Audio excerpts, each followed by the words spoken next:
Maldita suerte. Una mirada crítica de una realidad absurda. Ahí va el lunes 19 de agosto. Mucho para contar en este lunes. Arranca, por lo general se dice una semana intensa con muchas novedades. Semana clave en tal y tal cosa. Pero esta es de verdad una semana clave en algunos puntos, en algunos aspectos. Si viene una semana intensa en el Congreso, este martes se va a definir la presidencia de la Comisión Bicameral de Inteligencia, con la polémica sobre los fondos reservados, ahí de fondo también.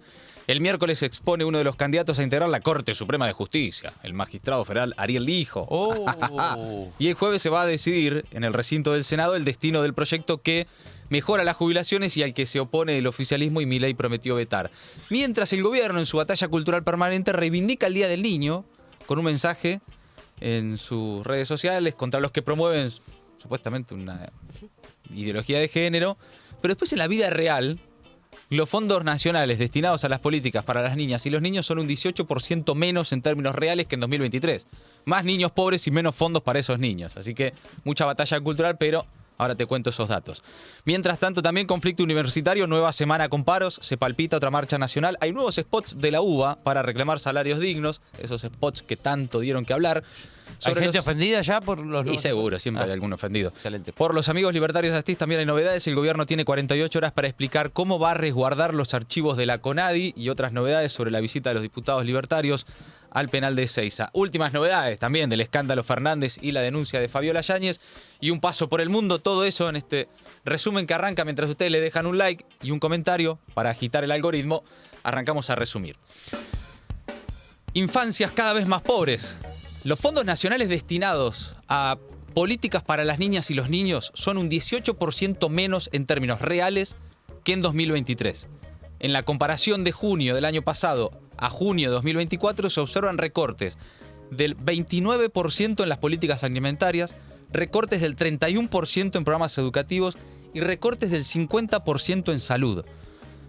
Así la ASIG, la Asociación Civil por la Igualdad y la Justicia, lo asegura en un informe titulado Menos presupuesto para infancias cada vez más pobres. Recordamos, según UNICEF, 1 millón de niños y niñas se van a dormir sin cenar cada día, más de 7 millones viven en la pobreza monetaria. En base a ese informe, ASIG realizó un análisis del presupuesto de nación destinado a niños, niñas y adolescentes. UNICEF en su último informe advirtió que en 2024 el 71% de los niños y niñas en la Argentina son pobres y el 34% crece en condiciones de pobreza extrema, es decir, sus familias no logran cubrir ni siquiera la canasta básica alimentaria. Esto implica un aumento considerable respecto a 2023, cuando la pobreza general era de 58% y la indigencia un 19%. Números brutales que han sido brutalmente empeorados a una velocidad sin precedentes en la historia argentina. En los primeros 6 meses del año, más de 1,5 millones de niños, niñas y adolescentes se convirtieron en pobres y casi 2 millones en indigentes, según el informe de ASIG. La única política con un presupuesto mayor al del año pasado en términos reales es la asignación universal por hijo. El resto bajó todo fuertemente. El informe indica también, con datos oficiales, que se han disminuido considerablemente los programas de becas Progresar, menos 54%, construcción de jardines de infantes, menos 43%, e infraestructura escolar, menos 63%. Todo esto mientras el gobierno, un gobierno de puro relato y batalla cultural permanente, este fin de semana se encargó de dar la muy relevante discusión de reivindicar el Día del Niño. Y de eso hicieron un spot, de eso hicieron una causa, en contraposición al Día de la Niñez o al Día de las Infancias. Pero qué importante. La cuenta oficial de la Casa Rosada publicó un spot de menos de 1 minuto con un mensaje en contra de los que promueven la ideología de género. Escúchalo. En este Día del Niño, enviamos un afectuoso saludo a todos los niños de la República Argentina. Creemos firmemente que ellos son el futuro de nuestra nación y por eso trabajamos incansablemente por su bienestar y el cumplimiento de sus derechos. Nuestro propósito es que todos los niños crezcan en un ambiente sano y seguro, lejos de quienes promueven la ideología de género, atentando contra su integridad. Construyamos Bueno, ahí está, un ¿no? mundo mejor. Ese es el spot oficial de Casa Rosada en el Día del Niño, ¿no? Y esta cosa así como una obsesión muy particular por parte de los libertarios de que el Día del Niño vuelva a llamarse Día del Niño y que nadie le diga infancias. Sí, o niñez. Niñez. Ahora, es muy curioso porque ponele que te molestaba la letra E. Les niñes, ponele que les niñes te parezca un montón. El Día de las Niñas te parece mucho porque la Real Academia Española no sé qué cosa, etcétera. Ahora, infancia, Sí. niñez. Ahora, también esto, en paralelo, es también un mensaje para los que desde, qué sé yo, poner el campo popular, en algún momento dijeron qué pelotudelo de dar la discusión del lenguaje. Bueno, evidentemente, es un terreno sobre el que se dan discusiones profundas. Sí, sí. Tanto es así que el gobierno lo tiene como una especie de pilar central de su restauración conservadora.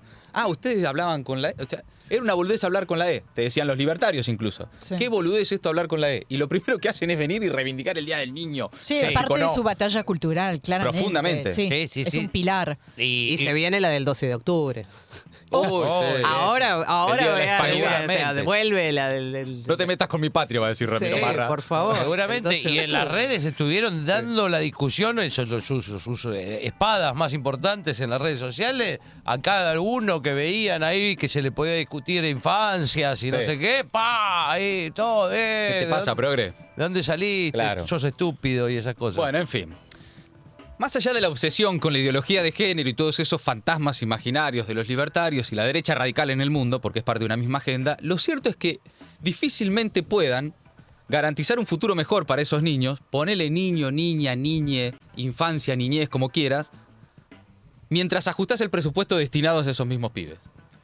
Entonces es todo chamullo. En la vida real, fuera del chamullo moral libertario, solo en 6 meses tiraron más de 1,5 millones de pibes y pibas a la pobreza. Solo en 6 meses tiraron casi 2 millones de pibes a la indigencia. Entonces vos podés reivindicar el Día del Niño, liberarlo de las Ataduras. ataduras de la ideología de género, ponerlos como el fruto del futuro de una nación, pero si los ajustás y los cagás de hambre y los empobreces, es todo chamullo. Esa es la contradicción permanente de la batalla cultural, virtual, de valores, moral del gobierno y la contradicción con la realidad. Que además tampoco es que hay que inventar nada, es cuestión de ir y ver los datos oficiales. Siempre son los datos oficiales los que desmienten al propio gobierno en su relato permanente. También este fin de semana se dio y se difundió que el gobierno va a relanzar Paca Paca, no sé si lo vieron, pero con un contenido supuestamente, entre comillas, menos politizado. Claro, sin la posibilidad de privatizarlos, las autoridades nacionales buscan darle otro foco. Y ya mostraron, a modo de provocación, como hacen permanentemente, simplemente para consignar que es de esa forma en la que trabajan, que lo de menos politizado también es chamullo. Este fin de semana publicaron una ilustración de San Martín y Zamba. San Martín dice, ya somos libres, Zamba. Y Zamba responde, volvemos a empezar, Sanma. Le faltó decir viva la libertad, carajo. Y ya era lo mismo, ¿no? Volvemos a Foja Cero. Che, ¿qué Claro. onda? Los españoles al final no son tan malos. ¿No te arrepentís un poco de haberlos echado a los españoles, Sanma? Sí, hasta tengo un poco de acento español yo. Sería bárbaro que lo empiecen a hacer hablar a San Martín bueno, con dicen tono que tenía español. un poco de acento. Y bueno, Sí, venía de allá, ¿no? tenía. Claro. Bueno, y ¿Qué una fra- vez más también esto de volvemos a empezar es la pretensión, la ilusión de refundar la patria, ¿no? Todo el tiempo, hasta ahora, e incluso en Paca Paca, batalla cultural. Tremendo, ¿no? Permanente, Me quedo pensando también en esto que decías vos el viernes mismo, ¿no? De qué manera de provocar a esta gente. Y qué manera nosotros de y entrar de en todas, picar, ¿no? y de Claro. picar en todas. Por eso ¿no? simplemente yo lo muestro a modo de, miren cómo laburan, lo que en definitiva es chamullo y batalla cultural, cuando en la realidad, y de eso nadie habla, están ajustando en términos reales los presupuestos destinados a los pibes y las pibas, empobreciéndolos. Entonces, qué sé yo, decirlo como quiera. Claro, claro. Querés decirle niño, Decirle niño. no me- pero dale de morfar. Dale. El de día de comer. los niños con pito. ¿Querés decirle el día de los niños con pito? pero dales de Decile. comer. Dale, claro. Dales de comer. Bueno, en paralelo la crisis de Milei, la vida real también. La Cámara Argentina de la Industria del Juguete reveló que este año hubo una caída del 16% en las ventas por el Día del Niño y se estima que no se van a reponer stocks hasta fines de 2024. El 90% de las transacciones realizadas no llegaron a alcanzar el promedio registrado el año pasado. Todo esto a pesar de descuentos, cuotas y todo tratando de vender como sea, bueno, caen las ventas. Mira, otro dato, hablando de infancias. El valor de la canasta de crianza llegó a los 352.000 pesos para los menores de un año, dato de INDEC, que informó que la canasta de crianza subió por encima del de la inflación, aumentó un 193% comparado con julio de 2023, sube casi 7% en relación al valor de junio. Es decir, para criar a un menor de 1 a 3 años se necesitan poco más de 400.000 pesos, para uno de 4 a 5 años 345.000 pesos, para criar a un adolescente hasta 12 años, ponele 436.000 pesos. Son cálculos que hace el INDEC, una canasta de crianza que incluye tanto el costo mensual para bienes y servicios como el costo de las tareas de cuidado. Esto lo incluye también algo que se empezó a hacer durante el gobierno pasado, que surge a partir de la valorización del tiempo requerido para esas tareas de cuidado, lavar, planchar ropa, cuidar, llevarlo al club y un montón de cosas, y elabora el INDEC en base a varias distintas variables cuánto cuesta criar un pibe. Básicamente es también una canasta que se tiene en cuenta en juicios por manutención y demás, claro, ¿no? Etcétera. Bien, cambiamos de tema. Esta va a ser una semana muy clave en términos bien complejos de lo que parece la superestructura política, de las cloacas de la democracia, de todo lo que tiene que ver con la CIDE, los fondos y la comisión bicameral. Por el otro lado, qué va a pasar con el juez Lijo y si tiene el camino allanado o no para convertirse en juez de la Corte Suprema, entre otras cosas. Empecemos por lo de la plata de la CIDE. Sí.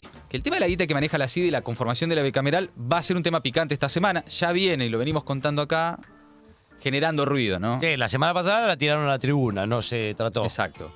Bueno, este martes hay una reunión para ver si se conforma esa comisión. El miércoles podría haber una sesión en la que sectores de la oposición intentarán tumbar el DNU de Milei, que le metió 100.000 palos a la CIDE. Ya se gastaron el 80% de eso, pero bueno. No queda mucho, pero algo queda, ¿eh? Te devuelvo lo que no Ojo, me gasté. ¿Viste? Como cuando ibas al kiosco y le decía... ¿Me das el dinero? ¿Qué dinero? y volvías a casa y decías, me sobró esto. no me dieron mucho. Nada, mamá. Nota de Pedro Lacur en el diario AR. La presión opositora por los fondos reservados de la CIDE pone en jaque los planes del gobierno. Cuenta que en Casa Rosada niegan que se haya gastado el 80% de los 100.000 millones de pesos girados al organismo hace menos de un mes. Ah, bien. Aunque hay mucho de vuelta, el chamullo, ¿no? Esto se confirma con información oficial, claro, básicamente. La información surge a través de una publicación, en principio, del diputado Maxi Ferraro, presidente de la coalición cívica, con datos oficiales del presupuesto abierto. Es inminente la nueva conformación de autoridades de la bicameral, que está a cargo del control de esas partidas. La Comisión Bicameral de Inteligencia, creada para seguir el desempeño de estos organismos, está inactiva desde la asunción de Milei.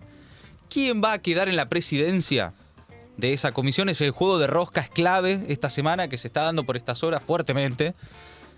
Dice Pedro Lacur, ¿está entre los puntos de un acuerdo entre el gobierno y el radicalismo que sea Martín Lustó quien asuma al frente de la presidencia de la bicameral? El rumor comenzó a correr en las últimas horas. Había sorprendido hace un mes el repentino deseo de Lustó de formar parte de ese cuerpo. Claro. No faltaron por entonces quienes vieron en ese movimiento un gesto más de buena sintonía entre la Casa Rosada y el referente del radicalismo porteño, Emiliano Jacobiti. El hombre fuerte de la UBA tiene línea directa con Caputo, quien en la única entrevista que concedió se dio el lugar de mencionar, no por casualidad, a un funcionario, José Luis Vila. Santiago Caputo, en aquella 4 o 5 preguntas que le respondió a TN, sí, de lo poco que dijo al paso mete el nombre de José Luis Vila. Se trata del actual secretario de Estrategia Nacional, cargo dedicado a coordinar las áreas de seguridad, defensa e inteligencia del Estado, el que armó en términos operativos aparentemente esta nueva CIDE, y al igual que Jacobiti y Lustó, una figura cercana al histórico operador radical Enrique Cotino Siglia. Volvieron los 80 a pleno. Pero a pleno, ¿eh? Cuenta Pablo Ibáñez en otra nota en Cenital que Santiago Caputo sigue en detalle el conteo de votos que acumula la oposición para tratar de voltear el miércoles próximo el DNU, que otorgó $100 millones de fondos reservados a la CIDE. El asesor todoterreno del presidente defiende mano a mano la necesidad y urgencia de esas partidas. Caputo invoca la existencia de una advertencia de servicios de inteligencia de Israel respecto de que jamás incluyó a la Argentina como objetivo de potenciales ataques. Ese sería el argumento para justificar que le hayan mandado de un día para el otro 100 palos verdes. Claro, nos tenemos que proteger de ataques terroristas. De jamás. Sí. Ese viene a ser como el argumento central de por qué es necesaria de repente de un día para el otro tanta guita en la CIDE, ¿no? Bueno, en medio del debate por el DNU de fondos reservados, se apuró el trámite y se convocó para elegir autoridades este martes. Hay 3 sectores en puja que se ordenan detrás de 3 postulantes para presidir la comisión. Brevemente cuento la rosca, seguramente es algo de lo que hablaremos en el resto de la semana. Está el senador Enrique Goerling, de Misiones, es del PRO y tiene aval de Patricia Bullrich y un guiño de Victoria Villarroel. Pero Santiago Caputo empuja a Edgardo el Turco Cuéllar, peronista de Entre Ríos, que ya se había distanciado del bloque de Unión por la Patria apoyando la ley base. Claro. Sí, claro, sí. Así que hay que ver cuál de esos dos. Pero Pues, claro. sí, si los legisladores de Unión por la Patria, en la bicameral, hay mucho kirchnerista ahí, Sí. se juntan con los de la UCR, tienen número suficiente para imponer el presidente y ahí ese lugar lo podría ocupar Martín Lustó. Pero Entonces, pará. el rumor por estas horas es que Lustó podría ocupar ese lugar por un supuesto acuerdo entre el gobierno y el radicalismo o por un supuesto acuerdo entre el Del kirchnerismo y el kirchnerismo y el radicalismo. radicalismo. Es Pero una por eso, locura. Sí.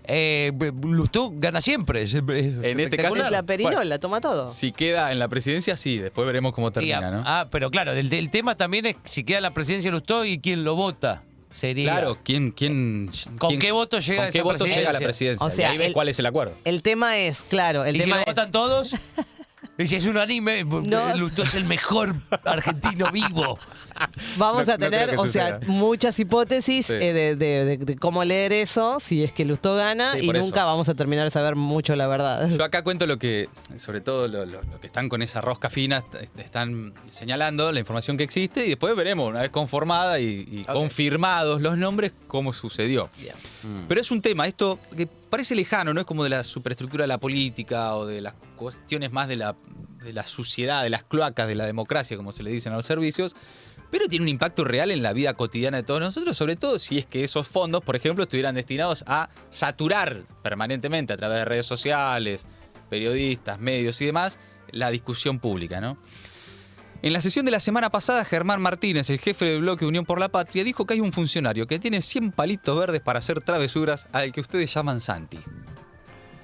En un momento donde estamos teniendo funcionarios, presidente, funcionarios, que tienen 100 palitos verdes para hacer travesuras y que ustedes le llaman Santi. Me llamo Santi. Lo nombro porque aparentemente no se lo nombra, porque si alguien lo nombra después te manda a hacer operaciones por algún lado. Eso se corre acá, ¿no? Que no se lo puede nombrar a Santiago Caputo.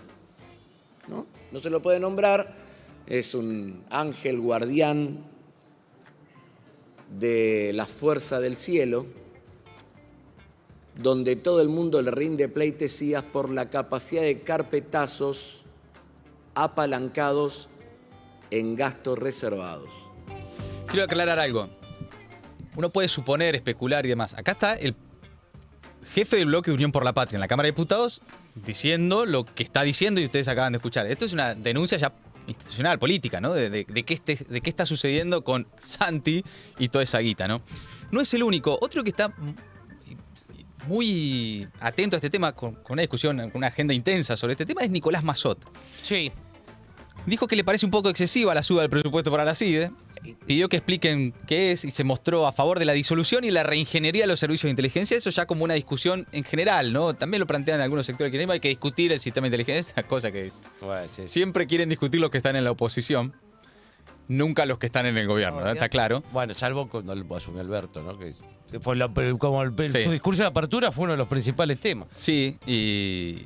Sí, no, bueno, y corrió directamente la participación de la Agencia Federal de Inteligencia entonces de las causas federales en la justicia, especialmente en Comodoro Pi. Se terminó el tema de los fondos reservados, eliminó los etcétera. fondos reservados, claro. Porque dicen, no, los fondos reservados los tuvieron todos los gobiernos. Mira, justo el de Alberto no. Sí. Tal vez eso explica algunas cosas. Y otros gobiernos han tenido fondos reservados. Todos tienen fondos reservados y está bien que haya fondos reservados. No necesitamos todos saber en qué gasta cada peso la Secretaría de Inteligencia. El tema es cuánto del presupuesto total de la Secretaría de Inteligencia es reservado. Si es el 80% de los fondos, decís, che, pará. Sí, claro. Rendí algo, papi. Claro, reservate Sí. un porcentaje, si Claro. quieres, para no decirnos que estás armando Sí. toda una cofradía en contra del Hamas, que nos va a Claro. venir a invadir, Sí. Claro. y después el resto sí lo tenés que rendir. Pero pasame un par de pasajes a Israel, algo ¿no? Sí. para justificar. Bueno, Massot dijo que si todos pueden esperar más para tener presupuesto, también pueden esperar los espías. Acá no hay nadie diciendo no tengamos inteligencia. Acá lo que estamos diciendo, además, en un gobierno en donde los ministros tienen miedo de ir a dar explicaciones al Congreso, porque no ha ido el ministro de Economía, no ha ido prácticamente ningún ministro en leyes que fueron muy sensibles. Bueno, lo que estamos diciendo es momento, señores. Olvídense del decreto, manden la partida en un mes con el presupuesto, vengan al ámbito que quieran. Si quieren que sea en secreto en la bicameral de inteligencia, bueno, primero constituyanla y después que vengan las autoridades competentes que expliquen realmente de antemano, que expliquen qué es esta fiscalía nueva que se crea, esta agencia de ciberseguridad, las potestades que parece que se le agregan. Y todo eso lo vamos a hacer por ley. Momento, ¿no? Esta idea de que no hay urgencia para nada, que los jubilados pueden esperar, la obra pública puede esperar, los docentes pueden esperar, todos pueden esperar, pero los espías no. Bueno, me parece un poco excesivo. Ahí está, Nicolás Mazón, que integra el bloque de Hacemos Coalición Federal, que ahora cambió el nombre, en definitiva, que es el que conduce Miguel Ángel, el que conduce Pichetto, exactamente. Pero interesante eso que dice al final, ¿no? De que todos pueden esperar menos la CIDE. Sí, se ve que está con algunas urgencias, Sí. evidentemente. Bueno, otro tema que va de la mano con esto es cómo se va a conformar la nueva Corte Suprema de Justicia. Semana clave en el Senado también para la candidatura del juez federal Ariel Lijo a la Corte Suprema. Lijo presentó un documento con el que busca responder más de 400 preguntas enviadas por distintas organizaciones y demás, y así defender por primera vez su actuación como magistrado ante las impugnaciones que recibió en este proceso. En medio de la interna entre Milei y Villarroel, este miércoles se va a presentar Lijo con la vicepresidenta que ya había cuestionado públicamente el desempeño del juez. No es la única, el propio Macri salió muy fuerte también. Un par de senadores de la Libertad Avanza dijeron: nosotros esto no lo vamos a votar. Sí. Un tema que obsesiona, por ejemplo, a Carlos Pañi. Bueno, porque obsesiona en general a los que tienen algún tipo de vínculo con Comodoro Pi, servicios y toda esa situación. En general es un tema, por eso, parece muy lejano a los problemas reales, cotidianos, urgentes de todos nosotros, pero está en proceso, lo de la CIDE y lo del Lijo, entre otras cosas, en proceso de reestructuración macro, ¿no? Del ordenamiento de la rosca, ¿no? Por lo tanto, del poder, ¿no? No es lo mismo. ¿Qué pasa con Lijo? ¿Qué hace el kirchnerismo con Lijo? ¿Vota a favor o no? ¿Qué hace? Muchos preguntándose, ¿qué va a decir Cristina? ¿Hace que los senadores acompañen para que el Lijo deje de tener el poder que tiene en Comodoro Pi y lo tenga en la Corte Suprema, y en la Corte Suprema ese poder deje de tenerlo tan casi exclusivamente Rosati? Pero para eso hay que votar a un tipo como Lijo para la Corte Suprema. Entonces es como... Para eso hay que darle más poder a Santi Caputo, digamos. Está raro el tema. Está raro el tema. Por eso. Digamos, ¿es pro Lijo o es desprolijo? Es muy bueno. Es muy bueno. Veremos chiste, si sale prolijo o desprolijo, veremos. Bueno, mientras tanto, la Comisión de Acuerdos necesita reunir 2/3 de los votos para que los pliegos del Hijo y del otro, que nadie habla, pobre, Manuel García Mansilla. Sí, que dice que es ultracatólico. Nadie le presta mucha atención porque ese solo es muy de derecha, nada más. Que el Hijo es tan lijo claro. que te olvidas de cualquier otro también. Bueno, en la comisión el kirchnerismo tiene 7 miembros, la UCR 4, y son las 2 fuerzas con mayor cantidad de representantes. Veremos cómo termina esta historia. Lo dejamos acá, lo seguiremos en el transcurso de la semana. Pero todo esto tiene que ver también con la interna que sigue entre los Milei y los Villarroel. Mientras la relación entre el presidente y su vice está en un momento de alta tensión, Villarroel es la que debe presidir votaciones claves en el gobierno, como por ejemplo para esta semana, otro de los puntos que vamos a tratar, la actualización de los fondos para las universidades, la nueva fórmula de las jubilaciones, que ya tiene media sanción en diputados, 2 puntos críticos, además de toda esta rosca de las que le hablé recién. Cuenta Federico Pokorowski en El Destape que, pese a que Villarroel tiene un fuerte vínculo con las Fuerzas Armadas, no participó de la cena de camaradería que se realizó este viernes y que presidió Milei ante los militares que esperaban más certezas sobre un incremento salarial que todavía no llega. El Destape pudo recoger varias versiones. El entorno de Villarroel dijo que no estuvo invitada. Desde el Ministerio de Defensa de Luis Petri habían señalado que venía y después avisó que no.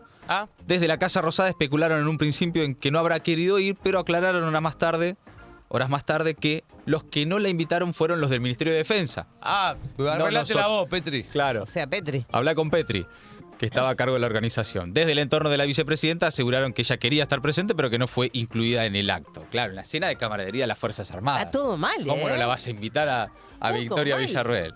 La distancia entre los Milei y Villarroel se agiganta, no es una novedad, viene de hace rato.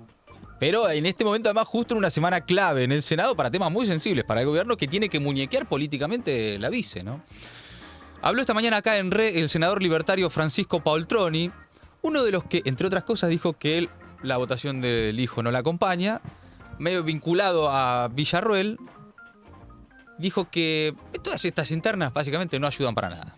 Pero después de presidencia te dicen que sí, que la invitaron y que... Por eso, pero no podemos estar, Lautaro, tipo chusmerío, ¿viste? Cuestiones, habrá alguna cuestión que se podrá estar de acuerdo, otras que no, pero creo que esto no suma absolutamente a nadie.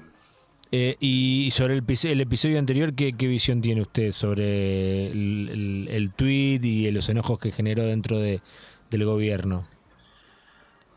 Que esto no ayuda en absoluto al objetivo por el cual vinimos. Son cuestiones que quitan energía, que no está bueno que se marquen diferencias públicamente, y sobre todo eso, que nos quita energía como gobierno, y perdés el objetivo, que es que la economía vaya sanando, que las cosas vayan mejorando para todos. Bueno, ahí está entonces, se viene esta rosca esta semana, atención al Congreso. También atención al conflicto universitario, porque se viene una semana de más paros y tal vez la marcha universitaria otra vez. Después del paro de 72 horas de la semana pasada, esta semana los gremios docentes y no docentes universitarios van a repetir la medida de fuerza, esta vez por 48 horas y desde el martes, en reclamo por mejoras salariales en un contexto de recesión con sueldos por debajo de la línea de pobreza en muchos casos. Se palpita, se viene, se siente en el aire una nueva marcha federal universitaria, meses después de la de abril pasado, ¿se acuerdan lo que fue? ¿No? Multitudinaria, la más importante que tuvo la era de Milei. No sé si están gente en la calle. No sé si están dadas las condiciones para meter una igual, porque fue realmente incalculable, pero Y la situación es muy dramática, ¿eh? No, y además siempre en estas marchas está el reclamo universitario, pero atrás van todo. Y ya que estábamos, ¿no? Confluyen otros sectores. Con la marcha y las convocatorias no tiene nada que ver lo que explicaste hace 2 minutos de la CIDE y de Jacobiti y de todo eso. Y yo a esta altura, ¿por qué negaría una cosa así? No sé, ¿a qué te refieres? No, y digo, si va a haber, si por ahí llegan a un acuerdo por lo de la CIDE, por ahí hay menos ganas de convocar una marcha por parte de ciertos lugares de la UBA. Por el tema de los fondos universitarios. Sí, concretamente, si la prenda de cambio es fondos universitarios por plata para la CIDE. Sí. Bueno, y depende si hay acuerdo o no esta semana. Lo vamos a ver. Por eso hay que ver quién queda en la presidencia de la comisión bicameral. Esta semana un poco tiene que ver todo con todo. Pero más allá de la rosca, porque acá esa especulación puede tener que ver con Jacobiti, UBA, etcétera, ¿no? Pero acá lo que estamos viendo es un reclamo muy generalizado ya desde hace semanas y del Frente Sindical de Universidades Nacionales. Tampoco es que todo el sector universitario responde directa y únicamente a la tradición radical o a los vínculos entre ellos, Jacobiti y demás. Pero ya se viene, ya pasada la medida de 72 horas de fuerza, ahora se viene este paro martes y miércoles y va a finalizar con una reunión, todo esto el 23 de agosto para evaluar los pasos a seguir. En La Pampa se van a juntar el Consejo Interuniversitario Nacional, el Frente Sindical de Universidades Nacionales, etcétera, para determinar si hay fecha o no para una nueva marcha universitaria. Más spots de la UBA para exigir una recomposición salarial justa para docentes y para todo el personal no docente de las universidades. A ver, escucha este.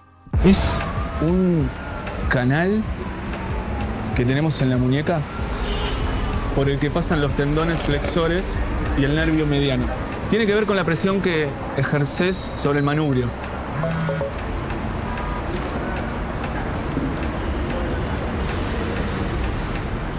Síndrome del túnel carpiano. Con la mochila de Rappi en la espalda, le explicaba a otro trabajador de Rappi y ahí la campaña de salarios dignos para que los profesores universitarios no tengan que trabajar de otra cosa que no sea de profesores universitarios. Claro. ¿No? El reclamo es, paguen bien, salarios dignos, ¿no? En algunos casos incluso por debajo de la línea de pobreza, para que un profesor universitario no se tenga que ir a trabajar de cualquier otra cosa. Sí.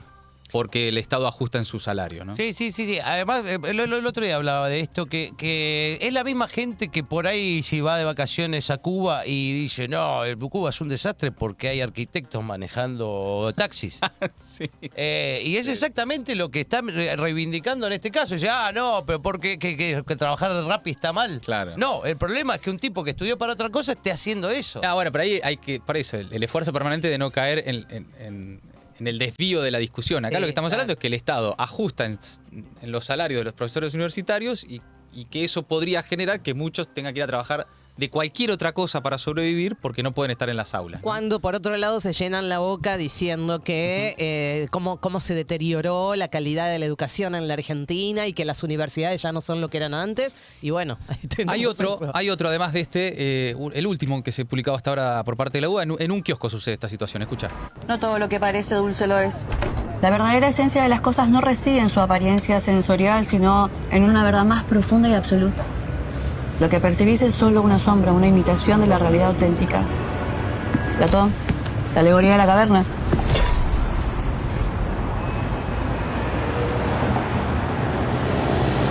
Ahí de la profe de filosofía, claramente, atendiendo un kiosco y los otros dos mirando como diciendo, Amo ¿me das esta los chicles o no? A mí me encanta. Me permito un comentario. sí, Cuando claro, por llegué a supuesto. Argentina me llamó poderosamente la atención, yo que sabía muy poco justamente de la historia reciente de la Argentina, la cantidad de gente muy calificada con la que me encontraba conduciendo, manejando taxis. Quiero decir que hay algo que se ve, se visualiza incluso en la calle y que se encuentra muy patente acá en la Argentina, porque al mismo tiempo que las crisis sucesivas empujan a la gente a tener oficios por los que no estaban preparados, Claro. también hay un excelente nivel educativo. Claro. Eso es lo que hace que suceda lo que están denunciando, Claro. digamos, en ese spot de comunicación. Veremos si efectivamente esto es parte de la campaña en este caso de la UBA, pero en general de las universidades. En el transcurso de una paritaria en la que el gobierno se sienta sobre el presupuesto y veremos también si hay alguna influencia del Congreso en esta discusión en los próximos días. Más conflictos laborales, a pesar de que la Secretaría de Trabajo llevó adelante, según dicen desde la Secretaría de Trabajo, muchas negociaciones, el gobierno no logró llegar a un acuerdo con los trabajadores de Intercargo y si no logra desactivar el conflicto, se va a enfrentar a una serie de medidas de fuerza que ya estuvieron generando demoras y cancelaciones en diferentes aeropuertos. Pero lo que dice el titular de la Asociación del Personal Aeronáutico, Edgardo Llano, esta mañana acá en RE, es que no hay diálogo y que esto se va a ir complicando mucho más. Edgardo, ¿cómo se hace para negociar sin interlocutores? Por parte No, bueno, eso, la falta de negociación nos lleva a estas situaciones, ¿no? Porque uno puede llegar a estar de acuerdo o no con el gobierno, pero siempre que haya una mesa de negociación, a no haberla, como en este caso, es estéril, porque los mismos responsables de las empresas tampoco tienen llegada a los funcionarios de su área. Con lo cual, es una locura lo que está pasando con este gobierno, eso de no sentarse a dialogar con nadie y pretender imponer políticas antisindicales en todo momento, todo tiempo, con amenazas permanentes a los trabajadores, a los sindicatos, se hace muy difícil, ¿no? O sea, uno puede estar a favor o en contra del gobierno, pero siempre tiene que haber una mesa de diálogo que nosotros siempre la priorizamos por sobre todas las cosas. Pero bueno, en este caso ni siquiera pasamos una conciliación obligatoria con Intercargo por teléfono, la dictaron porque ni siquiera el ministerio llamó para ver si había alguna propuesta que pudiéramos encontrar un acuerdo. No llamó ni la empresa ni el acuerdo. Estuvimos 20 días con una conciliación obligatoria sin nadie que llame para decir, bueno, no tenemos nada para darle, por lo menos. No, en 20 días no hubo ningún tipo de comunicación y obviamente nos preocupa porque es la forma que se tiene que manejar un gobierno con los representantes de los trabajadores, ¿no? Así que la cosa se va a ir complicando mucho más. Bueno, ahí estaba entonces el titular de la Asociación del Personal Aeronáutico esta mañana acá charlando con Lautaro Maislin. Mientras tanto, el gobierno avanza en la desregulación. Esta semana, según anticipó Federico Sturzenegger, van a reglamentar la reforma laboral y anunciar más cambios. Habrá que ver si finalmente en los próximos días se anuncia lo del cese laboral, ¿no? Y esto de la indemnización de estilo UOCRA llevada a los sectores que la quieran incorporar.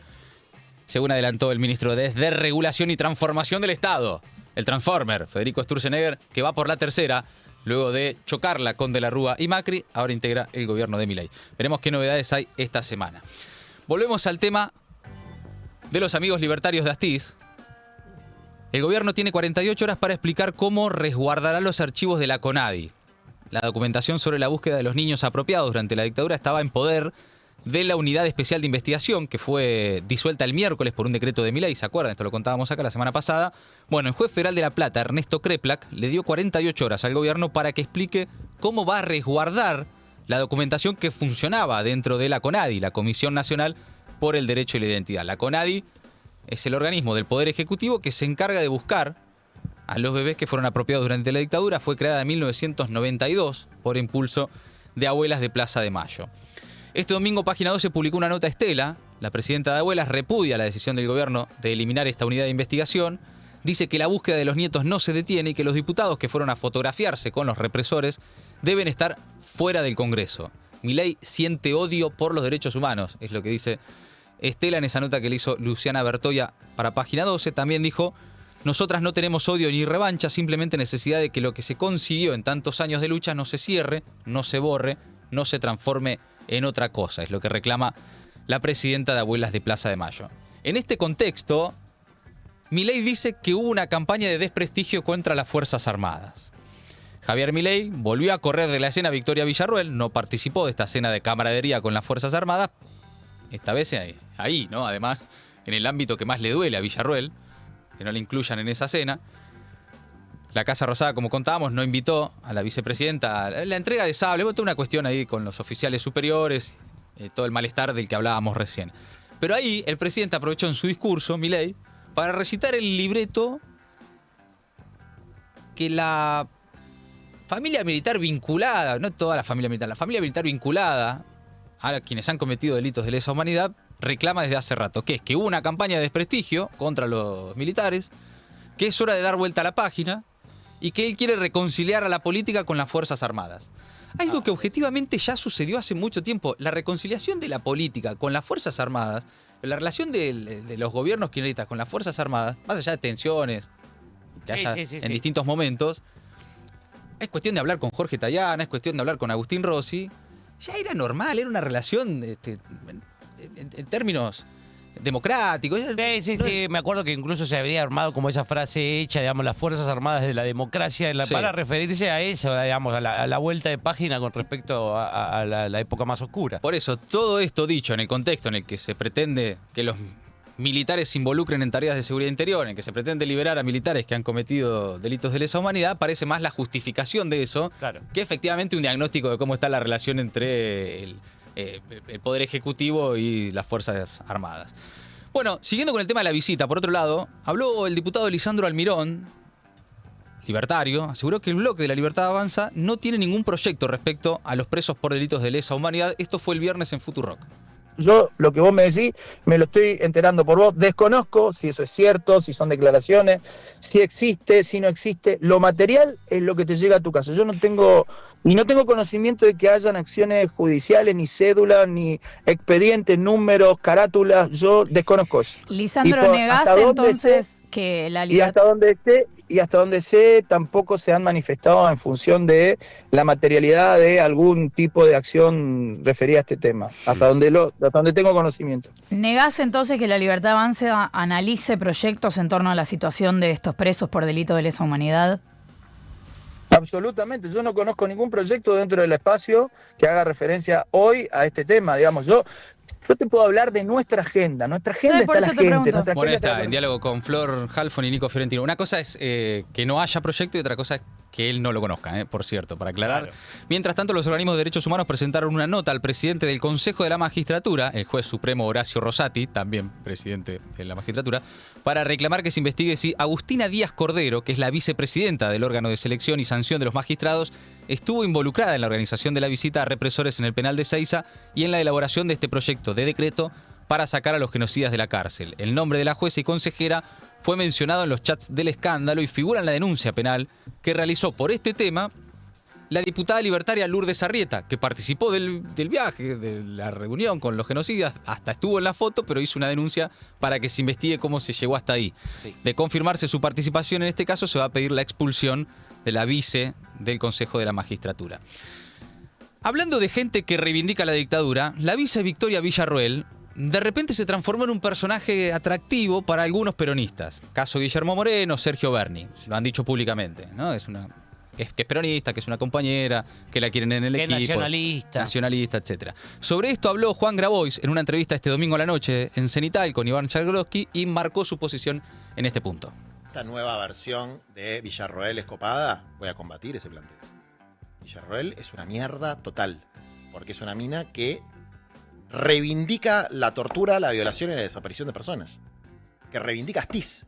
Entonces, no hay esta idea del nacionalismo reaccionario, que es la moda que viene ahora porque Trump, porque esto, porque justifica cualquier cosa. No, señor. Yo no estoy de acuerdo. Esa es una inmoralidad a priori. cuando ya sabías, y de todas maneras, porque como los vientos corren para ahí, la aceptás. O por lo menos tenés una escala moral muy distinta a la que tengo yo. Es una cosa que llegás a un nivel de bestialismo que completamente antihumanista, digamos. Que sea antihumanista. Bueno, ahí está la discusión, ¿no? Cómo se tiene que posicionar los distintos sectores del peronismo. Esa discusión sobre lo que hemos charlado ya alguna vez, nacionalismos o discursos nacionalistas, y después una cosa es lo que te pueda parecer Victoria Villarruel y otra cosa es lo que Victoria Villarruel reivindica, ¿no?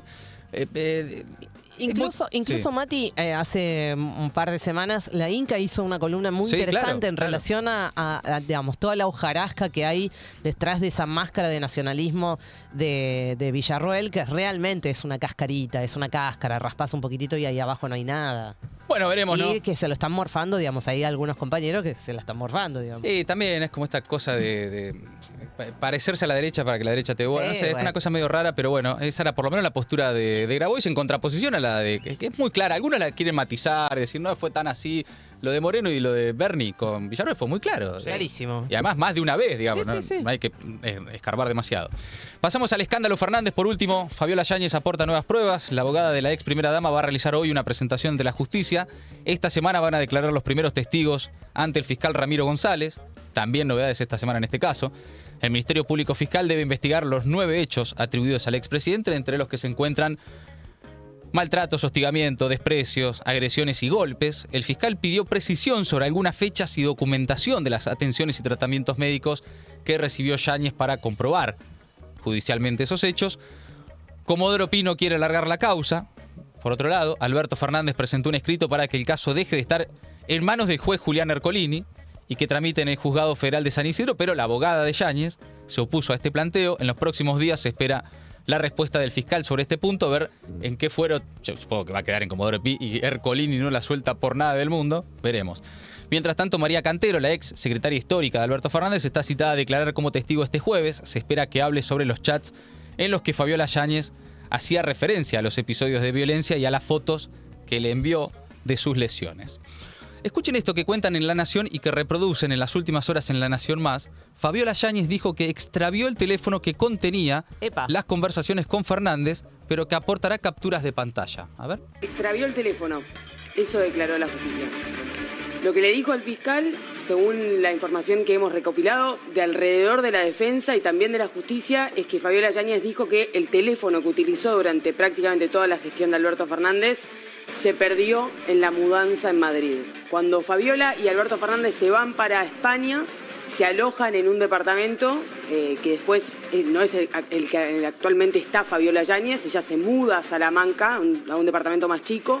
En esa mudanza del departamento que compartía con Alberto Fernández, que era además prestado por algunas autoridades del gobierno español, se los habían gestionado amigos de Alberto Fernández, cuando se va al departamento de Salamanca, según lo que ella declaró, perdió ese teléfono. O sea, ella no está en poder del celular que contiene las conversaciones durante la gestión. Bueno, ahí está entonces lo que cuentan en La Nación y en La Nación Más. Raro el tema, pero veremos qué implicancias tiene, como siempre decimos, en términos judiciales, ¿no? Es donde se tiene que definir esto y donde en definitiva tendría que transcurrir el orden de la causa, aunque por supuesto hoy, más allá de que hay secreto de sumario y demás, hemos todos naturalizado que se publica todo, los chats, las fotos, todo. No hay secreto de sumario, es el sumario minuto a minuto en los medios de comunicación, ¿no? Lo hemos naturalizado, pero no digo, por las dudas hay que aclarar que es bastante irregular que eso suceda de esa forma.